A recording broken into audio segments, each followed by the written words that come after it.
Hello नमस्कार दोस्तों, welcome back to my YouTube channel. आप सभी का मेरे यूट्यूब चैनल में बहुत बहुत स्वागत दोस्तों। तो हम लेकर के आए हैं आपके लिए हिंदी के प्रश्न जो कि आपके एग्ज़ाम के लिए रहने वाले हैं बहुत ही महत्वपूर्ण। ठीक है दोस्तों, आपका ज़्यादा समय न वेस्ट करते हुए हम चलते हैं इन प्रश्नों की तरफ। पहला प्रश्न देखिए क्या कह रहा है दोस्तों। पहला प्रश्न हमारा कह रहा है कि मनुजात और मनुजाद का अर्थ बताओ। दोस्तों मनुजात और मनुजाद का अर्थ बताना है आपको, ठीक है। ए ऑप्शन आपका कह रहा है मनुष्य जात और राक्षस। बी ऑप्शन देखिए मनुष्य और मर्यादा। सी ऑप्शन में कह रहा है मानव और राक्षस। डी ऑप्शन में कह रहा है इनमें से कोई भी नहीं। सही ऑप्शन कौन सा है दोस्तों? जो आपका सही ऑप्शन हो वो कमेंट बॉक्स में ज़रूर बताइए, ठीक है। तो इसका सही ऑप्शन जो है दोस्तों सी होगा। क्या होगा? मनुजात का अर्थ होता है मानव और मनुजाद का अर्थ होता है दोस्तों राक्षस, ठीक है। सी ऑप्शन आपका करेक्ट हो जाएगा। देखिए दोस्तों अगले प्रश्न में आइए। अगला प्रश्न हमारा क्या कह रहा है? कह रहा द्रौपदी का चीर का अर्थ है। ऑप्शन ए कह रहा है नारी का अपमान करना। बी ऑप्शन देखिए शर्मनाक कार्य। और सी ऑप्शन में दिया कभी समाप्त ना होना। डी ऑप्शन कह रहे हैं इनमें से कोई भी नहीं।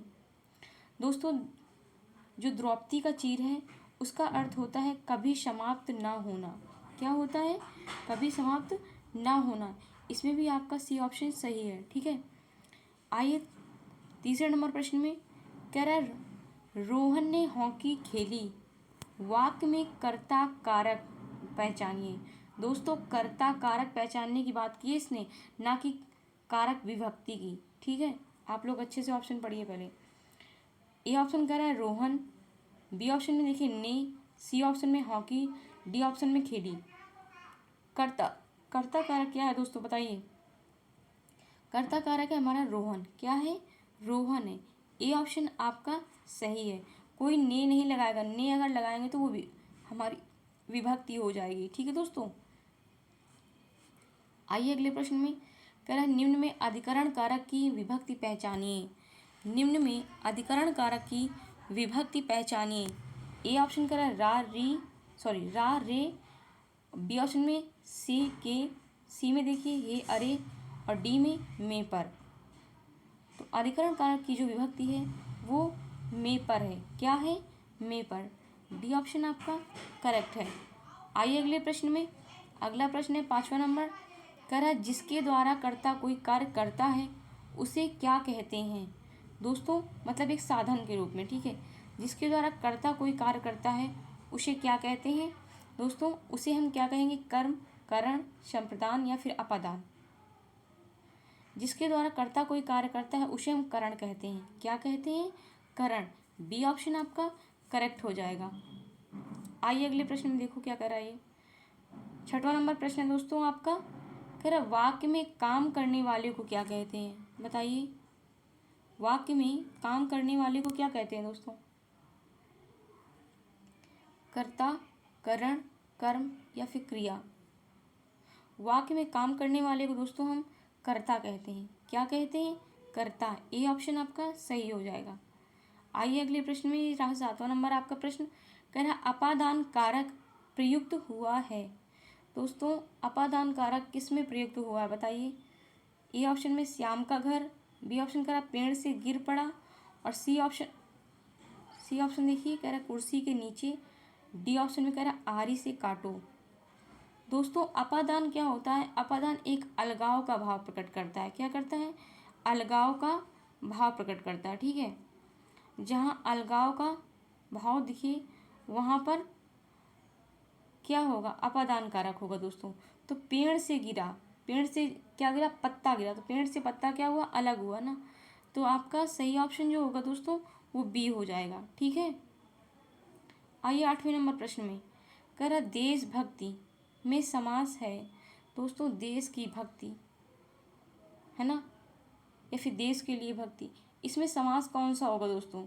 द्वंद्व, द्विग या फिर तत्पुरुष। डी ऑप्शन कह रहा है इनमें से कोई भी नहीं। दोस्तों इसका सही ऑप्शन जो होगा सी होगा। क्या होगा? सी ऑप्शन करेक्ट है। देशभक्ति में हमारा समास जो है वो तत्पुरुष समास है, ठीक है। आइए 9वें नंबर प्रश्न में। निम्न में समास विग्रह वाला पद है। निम्न में समास विग्रह वाला पद कौन सा है दोस्तों? नगर प्रवेश, कार्य में दक्ष, कला प्रवीण और रणशूर।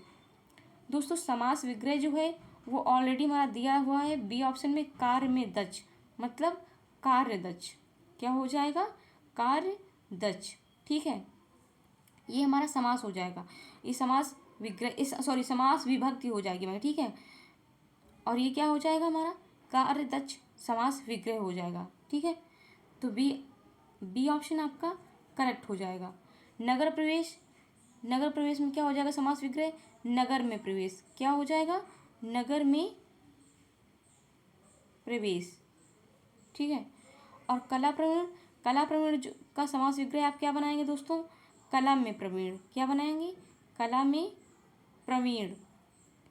और अगर मैं आपसे कहूँ रणशूर, तो इसका भी समास विग्रह हो जाएगा दोस्तों रण में सूर। क्या हो जाएगा?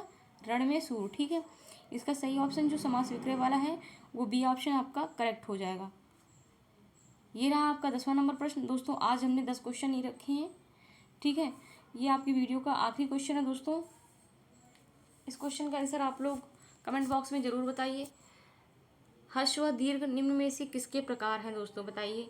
स्वर के, व्यंजन के, वर्णमाला के या फिर संयुक्त व्यंजन के? दोस्तों हर्ष और दीर्घ जो हमारे हैं स्वर के प्रकार हैं। किसके हैं? स्वर के। स्वर की संख्या कितनी होती है? 11।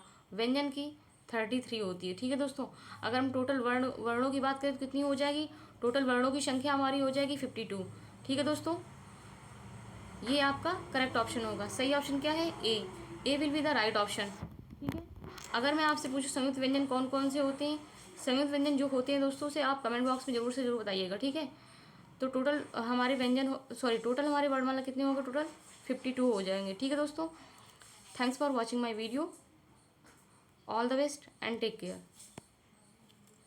जय हिंद, जय भारत, वंदे मातरम।